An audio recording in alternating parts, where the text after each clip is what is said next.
Have you ever wondered what it would feel like if your spouse kept in touch with their ex?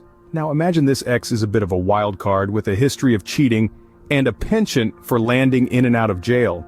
That's the situation I found myself in when my wife, after 12 years of marriage and 3 beautiful children, continued to stay in touch with her ex-boyfriend Ben.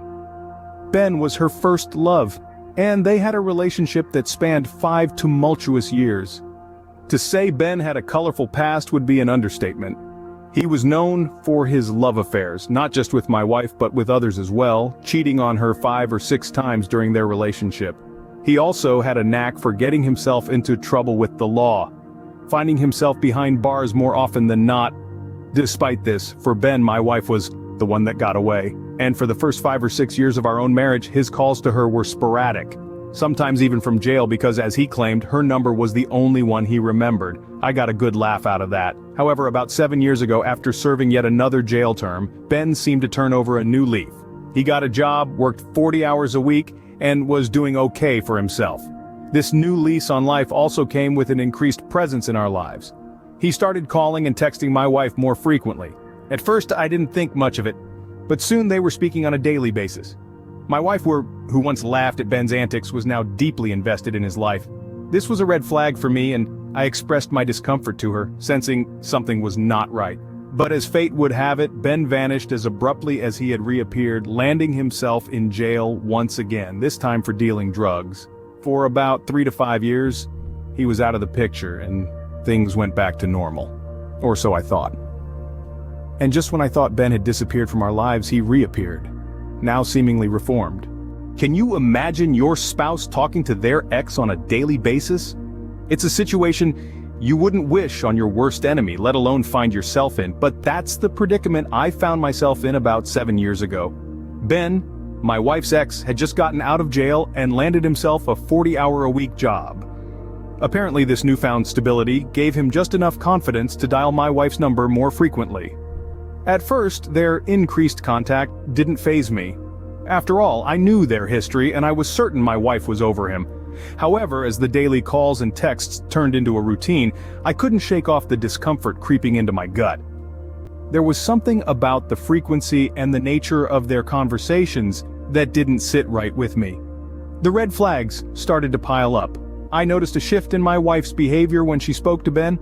The sound of her voice would change, and it was as if she was speaking to me. She was no longer just laughing at his situation, she was getting emotionally invested in his life. And this was more than I had bargained for. The gut feeling turned into a gnawing suspicion. I couldn't help but feel there was an emotional infidelity brewing. I confronted her about it, asked her how I'd feel if I read their text conversations. She assured me that I had nothing to worry about, but her words did little to quell my unease. She admitted that Ben wanted to sleep with her, but brushed it off, saying that she only saw him as a friend.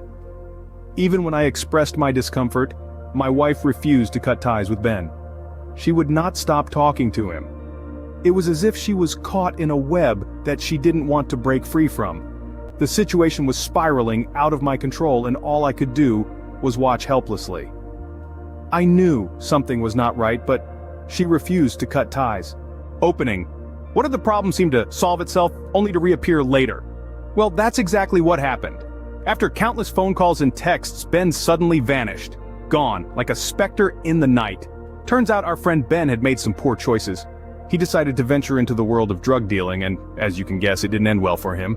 He got busted and ended up behind bars. He was sentenced to 3 to 5 years in prison. During this time, the constant calls and messages to my wife ceased. The tension in our relationship lifted. And for a while, it felt like we could breathe again. But fate has a funny way of playing its cards. After serving his time, Ben was released.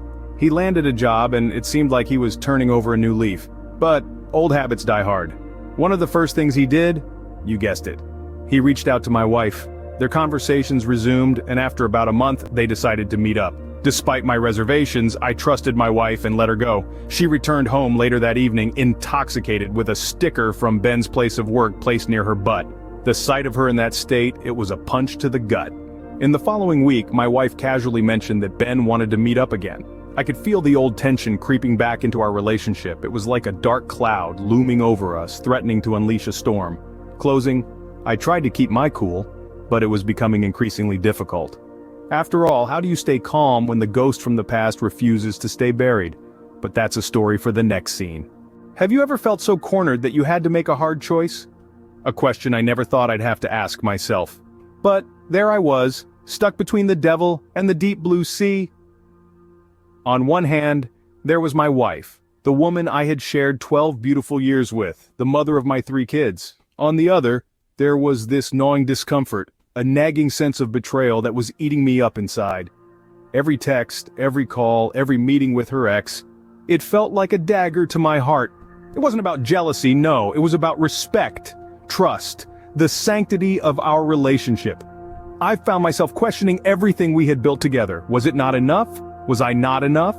And so I made the hardest decision of my life. I gave my wife an ultimatum. It was him or me. I had to stand my ground. It was me or him. I had to set my boundaries for my peace and for the sake of our relationship.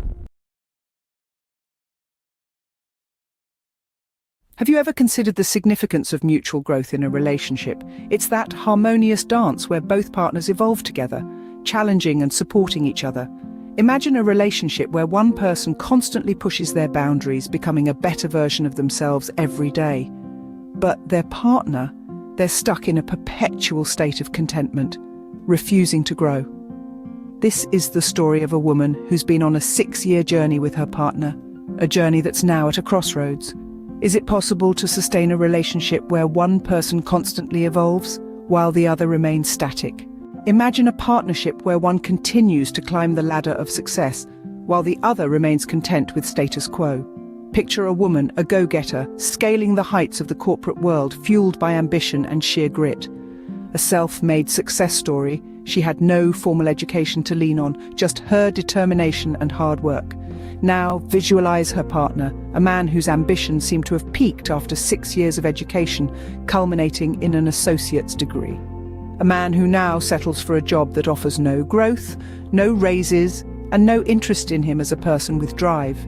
He is content, he says. Yet as she continues to ascend, he remains static, causing a widening chasm in their shared life.